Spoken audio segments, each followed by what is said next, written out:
अस्सलामुअलैकुम, welcome back to Shahab academy YouTube channel. दोस्तों, मुझे उम्मीद है आप लोग सब खैरियत से होंगे और अपनी ज़िंदगी गुजार रहे होंगे।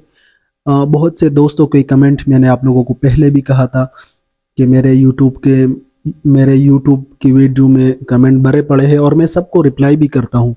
जितना मेरा कोशिश होता है मैं उन सबको रिप्लाई करता हूँ, क्योंकि मैं भी टेंशन में रहता हूँ और आप लोगों का भी टेंशन दूर करना चाहता हूँ, ताकि आप लोगों के सबके सवालों का जवाब दे सकूं।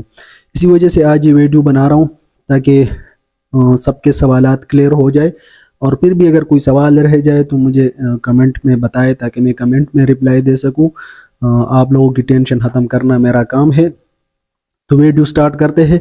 लेकिन दोस्तों, वीडियो स्टार्ट करने से पहले अगर आप लोगों ने चैनल सब्सक्राइब नहीं किया तो प्लीज़ चैनल को सब्सक्राइब कीजिए, वीडियो को लाइक कीजिए और इस तरह की वीडियोस देखते रहें।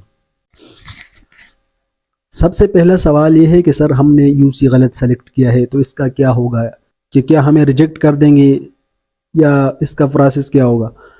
तो ये इस तरह होता है कि बहुत से लोग जब अप्लाई करते हैं उस टाइम यूसी सेलेक्ट करते हैं या क्लस्टर बेस सेलेक्ट करते हैं।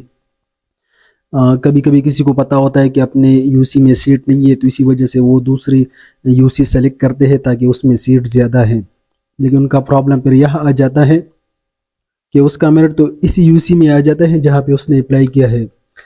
लेकिन आप याद रखें कि जब डीओ के इंटरव्यू होगा तो वो आपसे यूसी सर्टिफिकेट मांगता है, और ये UC certificate, union council certificate अपना यूसी वाले देते हैं।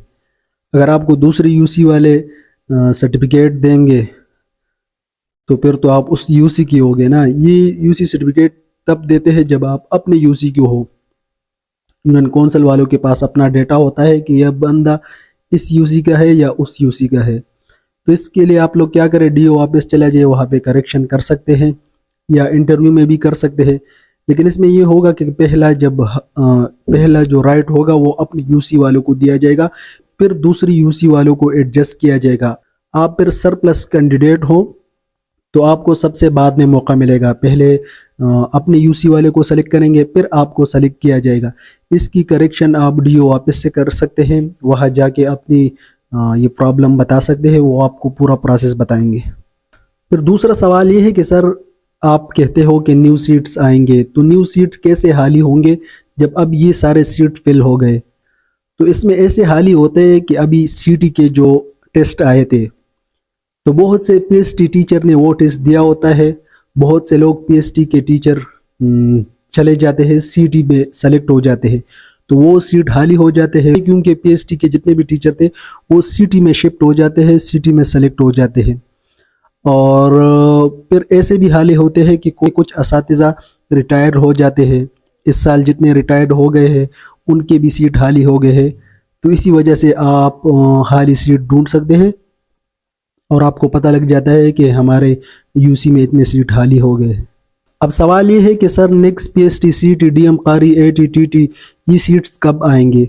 तो इंशाल्लाह ये बहुत जल्द आएंगे। जब 28 तक इन सब का अपॉइंटमेंट ऑर्डर जारी होगा, इस फेस का सारा प्रोसेस ख़त्म होगा, फिर उसके बाद न्यू वैकेंसियों के लिए मार्च या अप्रैल में एडवर्टाइजमेंट होगी और फिर नए टेस्ट होंगे और फिर नई सिलेक्शन। इस तरह एक प्रोसेस चलेगा। अगला सवाल ये है कि मुझे कैसे पता लगेगा कि मैं सेलेक्ट हूँ या नहीं। इस पर मैंने पहले भी वीडियो बनाई है, आप लोग मेरे यूट्यूब देख सकते हो। आप क्या करें, पहले अपना मेरिट लिस्ट दे के, अपना नंबर दे के, मेरिट नंबर, और अपनी सीट्स दे के कि मैं कौन से सीट पे हूँ और कि मैं कौन से मेरिट पे हूँ और कितने सीट है, तब आपको पता लगेगा कि मेरी सिलेक्शन हो गई है या नहीं। एक और सवाल ये है कि सर, जो टीचर पीएचडी से सीटी पे गए हैं उनके सीट खाली हो गए हैं, तो क्या वो सीट अभी फिल करेंगे या इसका क्या होगा। तो ये अभी फिल नहीं करेंगे। इसके लिए बाकायदा अगले साल एडवर्टाइजमेंट होगी। अगले साल नहीं, मतलब मार्च और अप्रैल में एडवर्टाइजमेंट होगी, फिर उस पर दोबारा टेस्ट लिए जाएंगे और दोबारा सिलेक्शन होगी। अभी तो ये हाल ही हो गए, लेकिन नेक्स्ट एडवर्टाइजमेंट में इसको फिल किया जाएगा। अब लास्ट सवाल ये है कि सर, फाइनल मेरिट लिस्ट कब आएगा। तो दोस्तों, अभी जो मेरिट लिस्ट आया है ये प्रोविजनल है, इसमें बहुत ज़्यादा मिस्टेक है। तो फाइनल मेरिट लिस्ट तब आएगा जब ये सारे मिस्टेक हल किए जाएंगे। उन लोगों ने तो 10-11 की डेट दी थी, लेकिन ये डिले तो नहीं हो सकता, लेकिन 10-11 हो जाएगी। 3-4 दिन में ये सारे मिस्टेक हल करेंगे ईटा वाले, फिर उसको दोबारा फाइनल मेरिट लिस्ट अपलोड किया जाएगा। उसमें कोई गलती हो तो वो दोबारा ठीक नहीं होगी।